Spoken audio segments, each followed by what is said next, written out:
Good afternoon. We are the third group, and our topic for today's report is part one of topic six, individuality, citizenship, and leadership. Our group will focus on the two required readings in the syllabus, which are Ahern's Agency and Foucault's Theory and Practice of Subjectivity by McCushion. Okay, so first, let's start with Ahern. And let's establish what is the relevance of agency to this topic.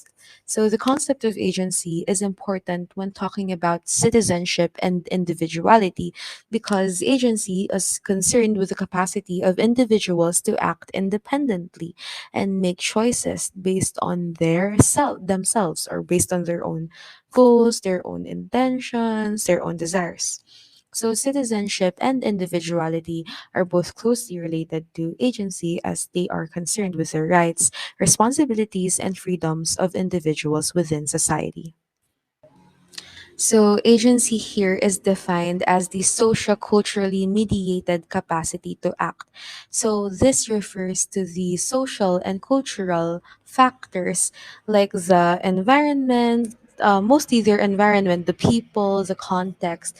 So, it refers to the way which these influence or mediate the way individuals understand and make sense of the world. So, capacity to act here refers to the individual's ability to make choices and take action.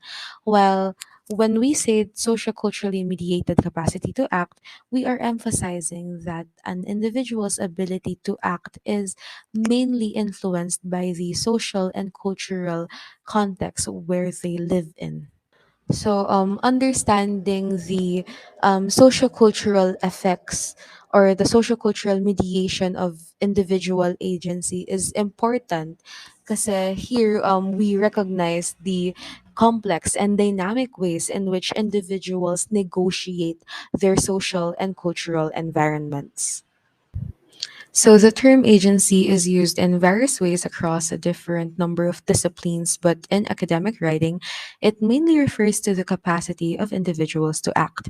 The concept of agency was also popularized in the late 1970s as a reaction to structuralism's failure to consider individual actions.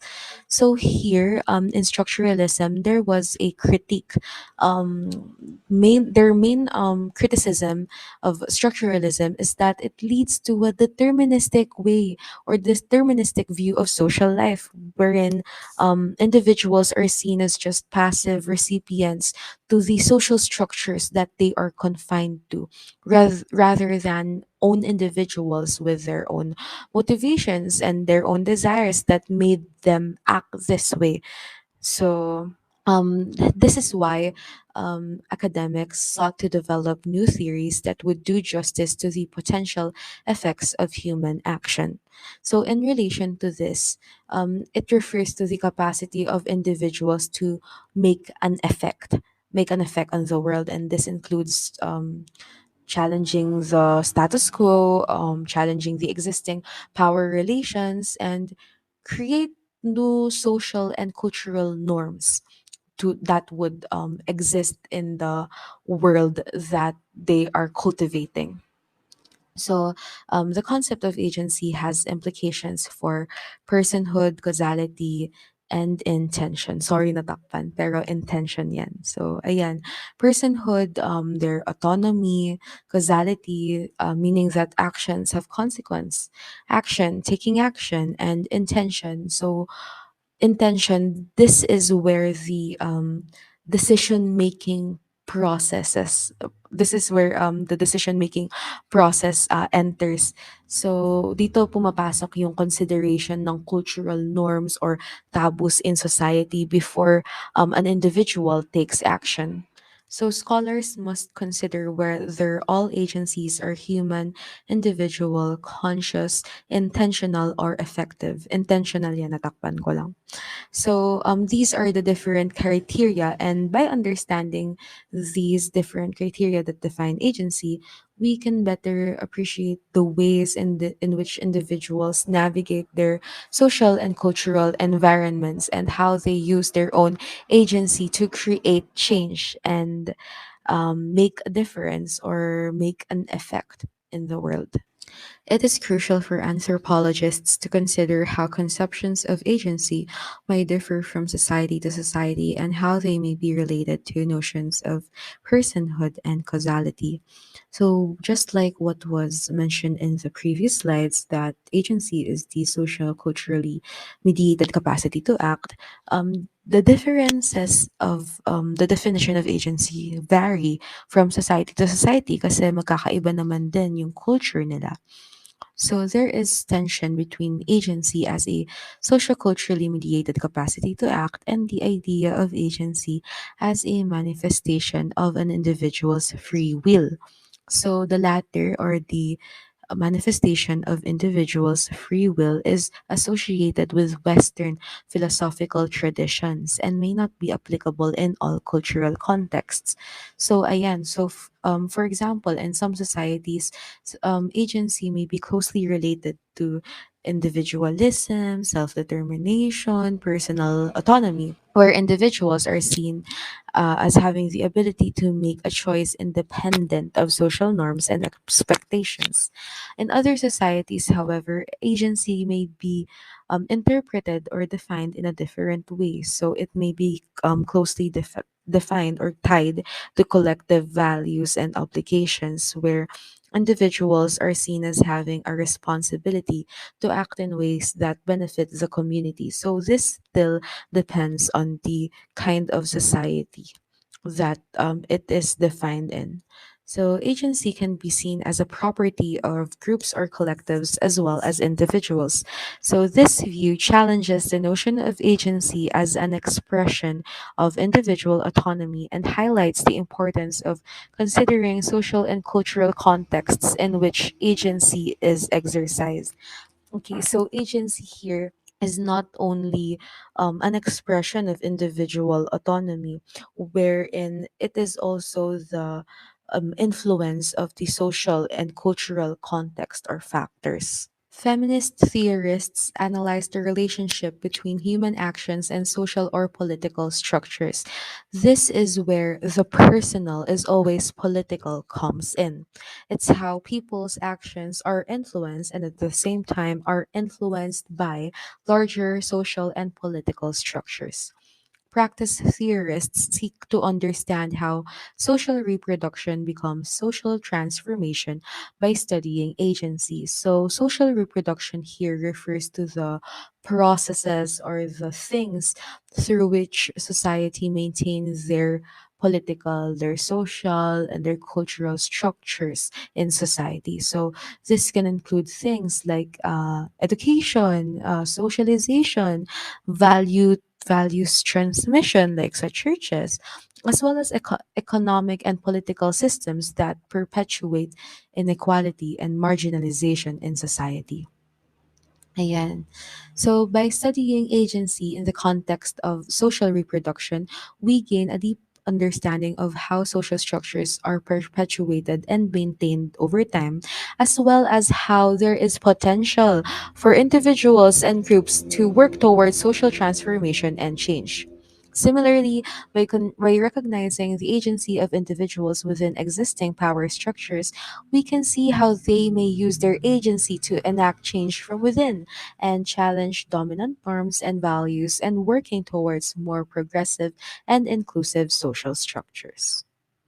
So as we continue on our topic of agency, so equating agency with resistance is a misguided approach to understanding agency. What this means is that resistance is an output of one's agency and should not be equated to one's agency. So kapag tayo ay nagre-resist or sumasali sa mga rally, sa mga mass demonstrations outside sa mga streets. So ang ibig sabihin ng nun ay may individual agency tayo kung bakit tayo andun sa mga kalsada. And dapat yung mga acts of resistance na yun, kunwari like sa government, hindi siya dapat i-equate sa ating agency na yun lang dapat yung factor na tawag dito, na siyang nagre-relate sa atin kung sino man tayo, na hindi tayo classified only as diba. So, ayun nga, ito ay babalik sa mga naunang topic na kung saan ang sarili natin na isang complex or layered na mga mga identities or mga personalities na kailangan nating i-act outside. Next is, this approach is common in the work of some anthropologists, scholars in subaltern studies, and feminist theories.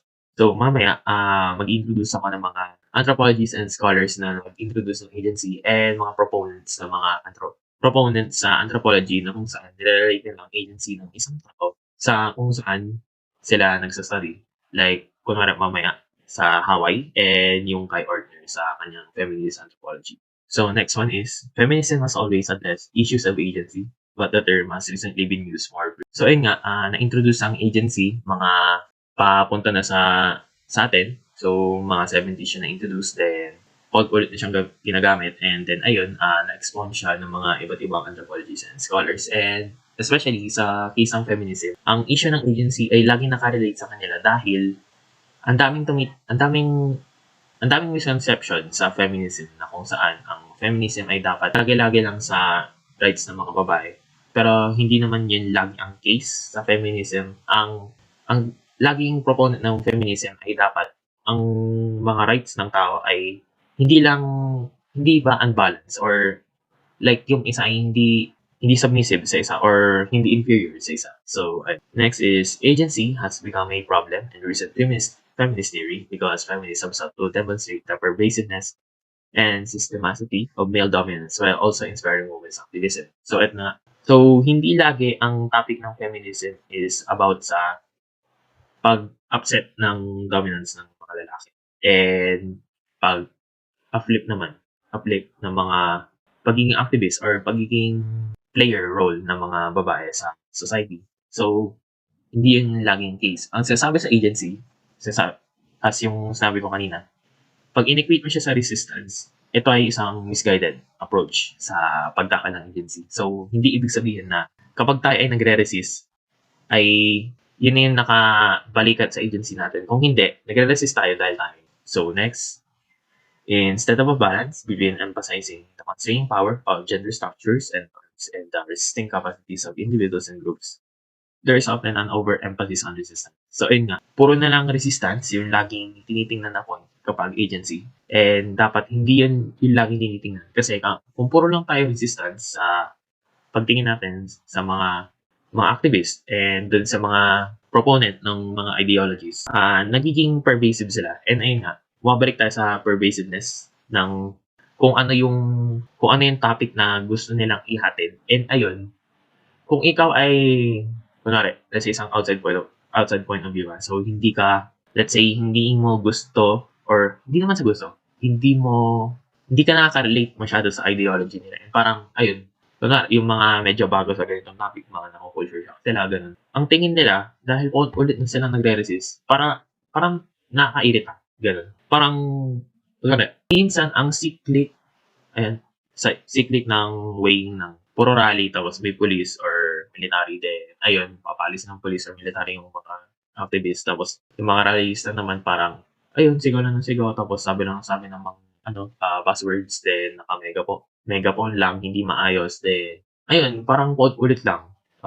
Like, if you guys watch yung say, yung stand-up comedy ni Red Olier sa Facebook yun, nakita ko lang siya. Then ayun, parang sabi niya, if gusto niyong pumunta sa rally, ang unahin niyo daw puntahan sa rally sa Ateneo. Kasi daw, maayos ang sistema nila. And ayun, may mga pa-concert pa. Unlike sa, sabi natin, like, sa mga masahin sa mga kalsada, parang ang norm na nangyayari doon is parang, ayun, naka-megaphone ka lang tapos sabihin, pabagsakin ng sistema, ganun, gobyerno, bla bla bla. And ayun, nasa talaga, parang sinabi niya talaga, and parang nakaka-relate ang mga tao. Since ayun nga, parang napaka-overemphasize na ang resistance sa atin. And ayun, kapag puro tayo resistance, hindi natin maunawan ng agency ng isa't isa kung bakit andun yung mga tao. Kung andun yung mga tao na andun. Kung bakit sila nagrarally. And ayun nga, kung inequate natin na sila ay nagrarally kasi gusto lang nila mag-resist sa gobyerno, paano natin maintindihan kung ano yung dinadala nila and kung ano yung agency nila, kung bakit sila pumunta doon. Next is, many scholars are interested in other forms of social and economic oppression that also equate agency with actions that resist domination. So, ayun. Ang mga scholars dito sa mga next slides is interested sila sa mga oppression na nangyayari sa mga societies. Mga societies ng tao na kung saan, umiikot sila dun sa topics of oppression kung bakit sila nagkakaroon ng agency na makisali sa resistance. And dahil may resistance sila, ibig sabihin, mayroon silang individual na agency. Kaya sila pupunta doon at kaya nila nire-resist yung pag-dominate ng isang oppressive na bagay sa kanila. Like, the best example for this is mga sa governments kung sa atin. And pag sa ibang society naman, iba din naman ang rason nila kasi nga iba yung mga pinagdadaanan nila. And dahil iba-iba yung mga pinagdadaanan natin, iba-iba din yung agency natin. So, merong mga unique agencies sa isa't isa sa mga bawat tao. So, si Giddens, si Anthony Giddens is considered as one of the founders or proponents of practice theory. So, practice theory, which is also known as praxeology, is, ayun, siya yung theory na tumitingin sa mga ano ang link ng agency kung ano yung nagagawa ng mga individual agencies ng tao na yan sa paggawa ng mga culture and sa mga structures ngayon, sa kung ano yung norm na alam natin, sa kung ano yung tingin natin ay politically and socially tama. So, yun ang praxeology or practice theory. So, ina-emphasize niya ang link between agency and structures through rules and resources. And ang argument na dito ay naniniwala siya na ang mga actions or mga ginagawa na tao ay laging nakasunod sa kung ano na yung built-in. Kung ano ba yung structure na meron tayo or kung ano yung structure na pumayag tayo sa kung ano yung tama. So, kung sa tingin mo hindi ka magfit sa society na yan, syempre ang tingin mo sa sarili mo is parang weird or parang uncanny or abnormal or parang may mali sa'yo. So, babalik na naman tayo ulit sa mga naunang topics like dun sa fantasies of power, yung dun sa gender, and syempre dun sa may mental health and paano yung nakaka-affect, which is yung last na topic. So, ayun, kung ang mga actions ng tao ay nakadefine na ng mga social structures and nare-recreate lang siya, ang argument ni Giddens dun is, ayun nga, yung mga social structures na yun sa kung ano yung agency na ginagalawan natin ay naapektuhan na ng mga agencies na mga nauna sa atin. So, yung mga namatay and yung mga gumawa ng mga bylaws na yun sa ating society. So, si Pierre Bourdieu naman, isa siyang French influential theorist within practice theory. So, ginagamit niya ang term na habitus. So, ito ay isang process na kung saan ang mga representations and mga practices natin ay nakakondition ng mga structures na kung saan sila ay nag-emerge. So, bale nag-agree siya kay Anthony Giddens sa kung saan ang mga social structures natin ay nagre-recreate ng actions. So, ito naman sa habitus. Ito yung nagiging habit na natin daw. Yan, from the word habitus nga. Nagiging habit na natin yung mga pwede nating gawin, mga pwede nating isipin, mga pwede nating pagtingin. So, actions, thoughts, and perceptions. Na kung saan lahat pala ng ating gagawin, mga naiisip at sa mga pagtingin natin kunwari, ako sa ibang tao or ibang tao sa akin. Ito ay naka-imbue na sa mga meanings and values na ay nga naging habit na natin sa ating kultura or sa kultura ng ibang tao.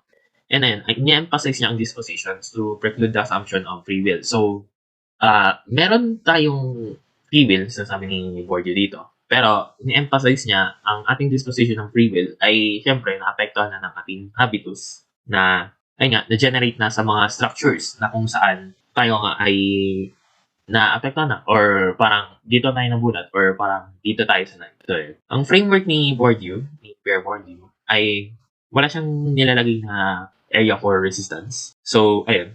Pero sa ibang scholar naman, si Desherto, ni-encourage niya ang mga students of sociology, mga scholars, to attend the actions of ordinary people, but to look at the individual, not the society itself. And how do we use as individuals yung mga tactics natin to create some sort of individuality within ourselves, pero part pa rin tayo ng society. So, ibig sabihin lang nun, kay Bourdieu, meron siyang, nag-agree siya na merong free will, pero hindi siya nag-iiwan ng parang resistance sa atin, or let's say, sa sociology is deviancy, right? So, hindi siya nag-iiwan ng ganun. Ang nilalagay niya, lahat ng agency natin is naapektuhan na ng mga structures na kung saan tayo ay namulat, or tayo ay something na, ayun, parang affected na since the beginning, since from our birth na ganito, may pangalan ka, may birth certificate ka, kailangan, hindi mo celebrate birthday, yung kumain, hindi mo magkaroon ng pagmamahal sa parents, etc., hindi mo mag-aral, ganun. Pero ito naman si Desherto, ang in-encourage niya is tingnan kung paano nabubuo yung individuality ng isang tao. And yung individuality na yun ay marerelate ulit sa agency. So, ang agency natin is unique sa isa't isa. So, no one has the same amount or no one has the same sense of agency na kailangan nilang gawin yung mga bagay-bagay na gusto nila. And ayun nga, yung mga constraints na yun, na nakalagay yun sa atin, nakalagay ng society or nalagay na sa atin ng mga nasa ruling class or yung mga inelect natin sa ruling class in terms of the Filipino context sa gobyerno natin. And ayun, nagkakaroon tayo ng sarili nating individuality kahit andyan sila. And ayun yung sinasabi ni Desherto. So, I think one good example nitong kay Desherto is, ayun nga, medyo political to, pero marami sa middle class or marami sa mga middle class and pababa sa mga urban poor, magkakaroon na sila ng pake sa gobyerno if and only if ng time ng pandemic na ayuda. And kung hindi sa kung after ng pandemic, hindi sila na-focus sa ayuda. Na-focus sila sa kung sino yung pinaka-bet nilang presidential candidate. And unfortunately, ayun, kung sino yung pinaka-dominant nun, pinaka-dominant sa tingin nila yung pinaka-effective na tao for the job is, ayun, siya yung may pinakamalakas yung hatak dun sa mga urban poor and sa middle class. So, dito mararelate yung paano naging effective sa politics si BBM. Hindi naman siya pupunta sa mga debates. So, something na ina-anticipate ng mga, yun, mas educated. And, ayun naman, sa mga medyo mga may hirap, hindi na pakikinggan yun, syempre. Most of the time, kasi ayun, mas marami pa silang responsibilities and mas marami silang topics or, yung topics, mga subjects na pervasive sa kanila na hindi nilang unahin yun before something na sa tingin natin ay mas important sa kanila kung sa atin na medyo may education. And ang tingin nila kung sa ganun is, ay nga, sila as individuals, hindi na nila need na makinig doon kasi ay nga, parang ulit na rin. Parang, ayun nga, bale, ayun, may isang politiko na nagre-resist, tapos may isang politiko na trapo, then, lagi man na nila yung trapo. And ayun, sa tingin nila, ang agency nila doon is, ayun nga, yung mga tactics and strategies nila, hindi na nila need to, like, listen or be interested sa mga ganun. Next naman is, scholars use the terms agency and practice, ayun, practice theory, practice theology, interchangeably. Pero, merong mga distinctions between them. So, ang agency, pwede siyang i-consider as socio-culturally mediated capacity to act. So, ayun yung parang sarili natin or capacity natin na gumawa ng isang bagay, while yung practice is something na considered as yung gagawin natin or yung action. Next naman is yung kay Marshall Salins. Kay Marshall Salins, ang best known siya for ethnography ng mga societies sa mga Pacific Islands, so like sa Hawaii. And ayun, tinitingnan niya lang yung kung ano yung nangyari after mapunta ni Captain Cook dun sa Hawaiian Society. So ayun, parang tumingin lang siya and ayun, parang nilista niya kung ano yung mga nag-transform sa society ng Hawaii after na ma-introduce sa colonialization. So ayun, what Salins noticed is that cross-cultural contacts can facilitate unprecedented change, but may also cause unintended outcomes. So yun, yung pinaka-narelate niya dito is yung society ng Hawaii. And ayun, maraming changes doon, syempre, na-colonialize sila. Pero ayun yun, may mga outcomes na hindi nila in-expect na magiging gano'n. And with that, parang ang tingin nila sa Hawaiian society is that ito ay naging parang mix ng cultures ng mga nauna doon and yung mga naging part ng colony na yun and yung culture ng mga nauna doon is ayun, nag-interchange. And mostly, marelate din naman natin itong nangyari sa society ng Hawaii dito sa nangyari natin sa Pilipinas. Like, mostly naging Catholic tayo ng mga naging Catholic country tayo or naging country tayo ng mga Roman Catholics dahil sa mga Spaniards. And ayun, nung Americans naman, medyo nagkaroon na ng denomination sa mga religion and ayun, nagkaroon ng mga Christian-based cultures na hindi Catholic. And nung Japanese era naman, medyo na-adapt tayo sa mga mostly ang pinaka-affected ng Japanese era is yung mga ibang words natin like tansan. Tansan is actually carbonated water. And halo-halo. Ayun, video okay from the karaoke. Next is kay Sherry Ortner. Siya ay isang proponent ng feminist anthropology. And ang theories niya ay built kay Marshall Salins and Pierre Bourdieu sa kanyang ethnography, which is high religion. So, high religion by emphasizing the existence of inherent structural contradictions that keep a simple reproduction of the hegemonic social order from being a organ of life. So, dito kay Ortner, ang kanyang proponent talaga is siya ay proponent ng feminist anthropology. And ayun, mostly based lang din siya kay Salins and kay Bourdieu sa kanyang mga works. Pero dito, nakafocus siya dun sa mga feminist theories. And ayun, na-discussion siya kanina. Next is, actors are neither free agents nor completely socially determined products, but rather loosely structured. So, sinasabing loosely structured sa isang structured na society is dahil, ayun nga, dun sa argument ni Desherto, meron tayong sense ng pagiging individuality or meron tayong sense ng pagiging deviant or deviancy. And ayun, matibay yung pagkakabuo ng structure niya, pero nag-iwan siya ng room for people na mag-wiggle in or mag-try out ng new things. And hindi sila like structured like something out of a utopia. Next is the central question for practice theories is determining how such loosely structured actors manage to transform the systems that produce them. So sa practice theory or sa praxeology, babalik tayo dito sa mga loosely structured na actors, which is tayo. And paano tayo nakaka-manage na magpabago ng isang bagay around sa atin kahit na tayo ay parang nasa isang tight or compacted na society. Next is dito, languages like cultures change over time through drift and contact despite their supposedly self-reproducing structures. So ito, best na makita sa work ni Marcia Salins dito sa transformation ng kawain society. So yun, like culture daw, ang mga languages natin ay nag-iiba. And ito, like, if nag-take na kayo ng ibang GE, like, Wika 1 siguro, this is mostly sa Filipino, may kita natin na yung mga languages natin is parang may mga borrowed words or may mga words na na-adapt na sa atin. Like, for example, meron na tayong mga words na galing sa India, galing sa Sanskrit, then meron din sa China, then meron din sa Japan, like sinabi ko earlier, and meron din from English. So, parang wala tayong direct translation kapag English or masanay na tayo sa kapag yung term is nasabi in English, unlike in Filipino, medyo parang masasabi natin ang lalim naman ng translation. And next is, grammatical constraints may predispose people to conceptualize agency and subjecthood in certain ways. So dito parang sinasabi na mahirap i-conceptualize ang agency, lalo na kapag iba-iba yung context or iba-iba yung way natin na mag-speak out to others. And ayun, ang sinasabi dito is kapag hindi tayo medyo like for example, hindi tayo maalam sa mga words or hindi tayo ganun ka-articulate na may pag-convey sa ibang tao or sa sarili natin. Hindi natin ma-conceptualize kagad yung agency and kung subjecthood ng kung ano ba yung na-apektan ng agency. And ayun, umikot din siya sa question ng mga practice theories is, ayun, paano natin ma-determine yung pagtatransform natin ng systems kung mismo yung mga loosely structured actors, ayun, ang predisposition nila is iba-iba or parang iba-iba yung pagtingin nila sa kanilang sarili and sa kung ano yung kaya nilang gawin through their own individual agency. Next is, there's no such thing as pure resistance. And ayun nga, lahat ng motivations ng resistance, sabi lang dito,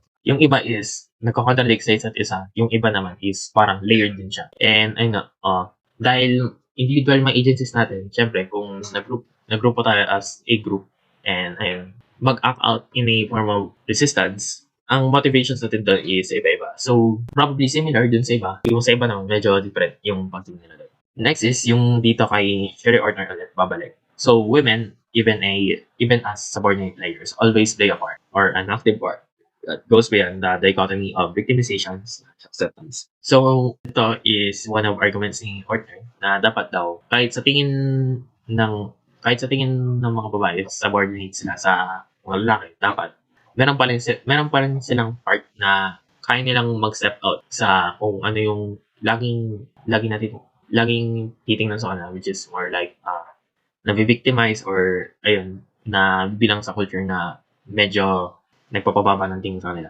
Next is, anyone's understanding of the multiplicity of motivations behind all human actions should be at the core of our definition of agency. So, sinasabi lang dito na ang understanding natin sa mga motivations natin between all actions is, ayun, dapat ang definition natin ng agency daw is iba-iba yung motivations natin. Kaya iba-iba yung rason kung bakit nila ginagawa. Next is, ito, kay Foucault, ang approach naman sa agency, yung mga pervasive na discourses, nag-leave sila dito room for individual agency. So, societal problems, gano'n. Dahil sa tambak-tambak na societal problems, nagkakaroon tayo ng less na agency sa sarili natin. So, ang nangyayari, dahil sa mga societal problems na yun, gumagawa tayo ng mga bagay na hindi natin gusto, nag-i-impress tayo ng mga tao na, to be honest, hindi natin may kagustuhan and gumagawa tayo ng mga bagay para lang makasolve ng problems na dapat hindi natin concern or parang hindi dapat natin bibigyan ng concern. So, ayun yung parang tingin sa mga pervasive discourse. Pero may critique dito. Yung sa definition ng power ni Foucault, may mga implications siya ng human agency and lack of explanation or processes of resistance. So, ang argument ni Foucault dito, dahil mayroon mga pervasive discourses, hindi niya ma-explain kung bakit may mga nagre-resist na tao or kung bakit may mga tatawag natin mga deviant sa sociology and kung bakit may mga sarili-sarili tayong agenda kahit na sabihin natin madami tayong societal problems, mostly yun yung mga nagiging pervasive discourses. Yung iba naman nag-argue na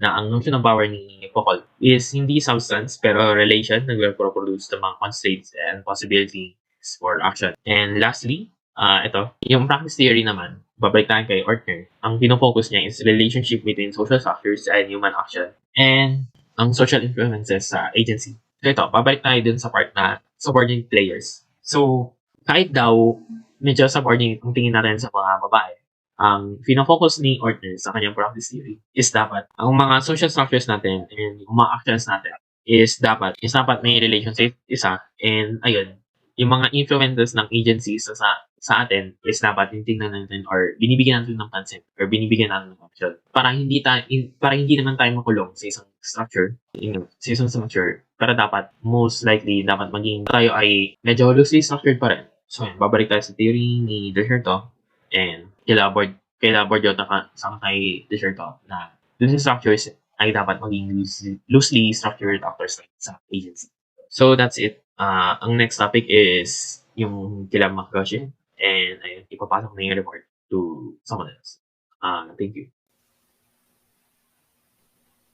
This is now on the part of Edward F. McGushin's take on Michael Foucault's theory and practice of subjectivity. To know more about E. F. McGushin, scan the QR code.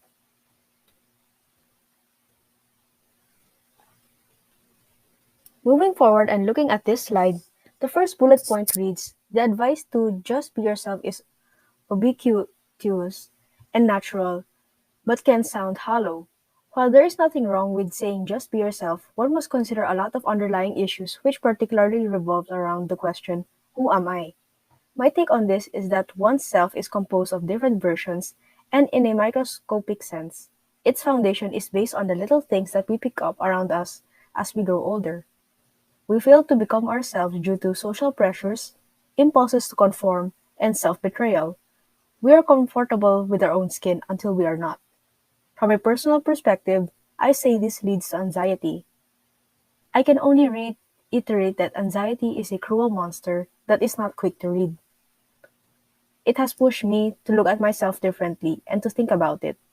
Despite technological advancements that allow for chemical and genetic manipulation, the desire for the true, authentic self remains.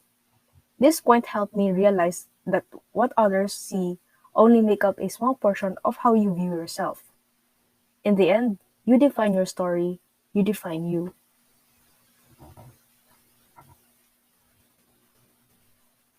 The next slide further explores Foucault's theory of subjectivity and emphasizes that it is not about telling us who we truly are, but instead describes various forms of subjectivity and puts into practice a distinct form of subjectivity. The referred theory also aims to help us in forming a relationship with ourselves where we recognize our power to perceive, think, and choose, and distinguish our body from our mental or psychological life. Most of our inner life happens through our actions, relationships, and interaction with objects, people, places, and values that exist outside of ourselves. In my perspective, I find it true that many tend to put something or someone on a pedestal that when left unchecked, we lose sight of control over ourselves. On such occasions, one tends to have a hard time defining themselves without much emphasis on the thing that they gave so much emphasis on or allowed this thing to put emphasis on their lives. To add, death gives a certain urgency and order to what we do, and our vulnerability is intensified by our dependence on objects and people outside ourselves. A scenario I can give is the common goal to earn a lot of money. People take so much time working hard that they tend to leave no time for themselves or their loved ones. When they are on their deathbed, They become so anxious about their accumulated wealth and where these things will go. As I end my part, I can only join you in reflecting on how we can live life a little bit more comfortably. In doing so, I wish that we will not only find answer to this, but also be comfortable with that kind of answer that we will seek in the end. Thank you, and I will now be moving over to the next presenter.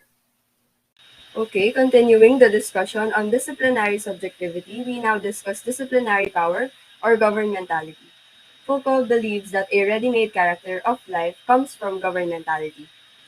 As we pass through different institutions such as schools, workplaces, and households, we are caught up in a web of compulsion and choice. Parang sinasabi rito na we are heavily influenced by our environment, and yung influence na yon na nakukuha natin mula sa mga nakapaligid sa atin, parang yun yung isa sa factors kung paano natin nade-develop yung sarili natin. Sinabi sa text na we get caught up in a web of compulsion and choice, desire and necessity. This implies na from our environment, we develop what we like and what we don't, as well as what we think is right and what we think is wrong. Para tayong na-program ng environment natin kung paano dapat gumalaw at mag-isip sa society. Next, we interact with experts and authorities who guide us to become well-adjusted, productive members of society. Sinabi dun sa text na parang naisip or na-workout na ng mga doctors and psychologists yung measurement ng development ng isang tao, psychologically and physically. Tapos from that, they devised instruments para ma-measure yung stages ng development ng isang tao or yung self natin in accordance kung nasa ang point na tayo ng buhay natin. Isa pang example na to is yung market natin and entertainment industry. They produce products, music, or basta mga bagay na kinakonsume natin na makatutulong sa atin na ma-discover and ma-express yung true selves natin. Next, industries, authorities, experts, and institutions push us to discover, maximize, and express ourselves, training us to be ourselves. Although sinasabi rito na like these industries and authorities do help us na ma-develop yung true selves natin, parang mapapaisip ka rin na yung pag-develop ba ng self mo ay dependent ba siya sa ibang bagay or tao, ganun. Next, discipline is a form of power that regulates our behavior and structures our time to help us reach our full potential. As stated nga by Foucault, discipline makes individuals. Next. This regulation is done to compare us to each other and get an idea of what kind of growth and development is normal, resulting in a highly disciplined animal, very capable but also very docile. This is also called normalization, which has become more pervasive and intensive over time. Yung normalization, it involves yung pagkakaroon ng norms in society na dapat sundin ng karamihan, na kapag di siya nasunod, meron siyang katumbas na punishment, or kapag nasunod naman siya, may reward. Not necessarily naman na like punishment by the law, pero pwede rin na, kunwari, may di ka sinunod na social norm. Parang it's either pag-chismisan ka ganun or magkaka-label ka na outcast ka or something similar to that. Surveillance has become more subtle and less of life is free and unstructured. Parang sinasabi na mas nababantayan na yung mga buhay ng mga tao ngayon compared to before because of new technologies. And ito next. In this context, people often decide to look within for their true self, but even this idea is a product of a particular kind of relationship of the self to itself. Dito sinasabi na hinahanap natin yung sarili natin na di pa namomold or made to conform by society.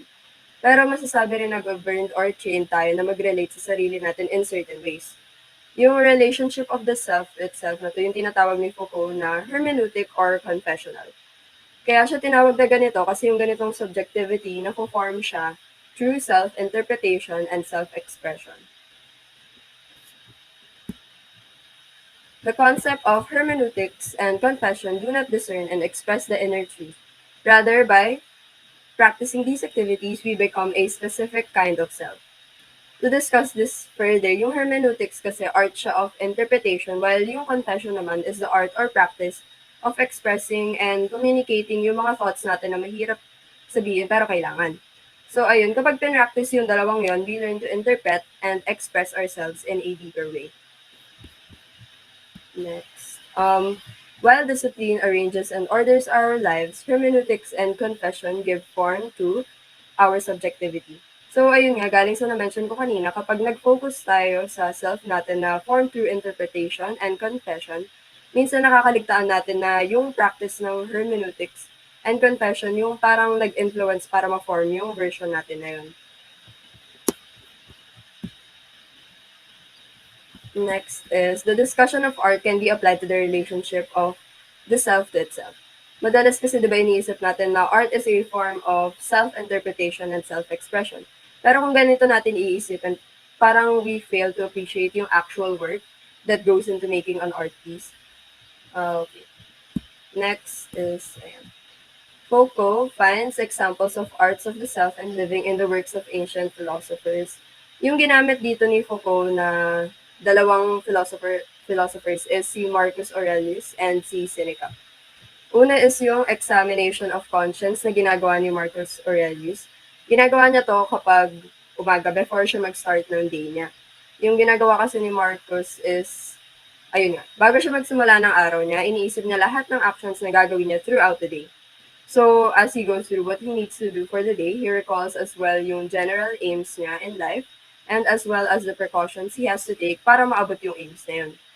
Yung kay Seneca naman, ginagawa niya yung self-examination at the end of the day. Nire-recollect niya and inaalala niya mga ginawa niya for the day. Di niya binibigyan ng meaning yung mga iniisip niya. Parang he's just simply recalling ganun. Parang dito naman he was inspecting what he did for the day, kung nagawa niya ba yung tasks niya using the best of his abilities, or may pagkukulang ba siya or pagkakamali. Next is yung examining conscience is a technique for taking care of the self. It's considered as a technique for taking care of the self kasi part siya ng formation ng subjectivity. Part siya ng effort to become a certain kind of individual.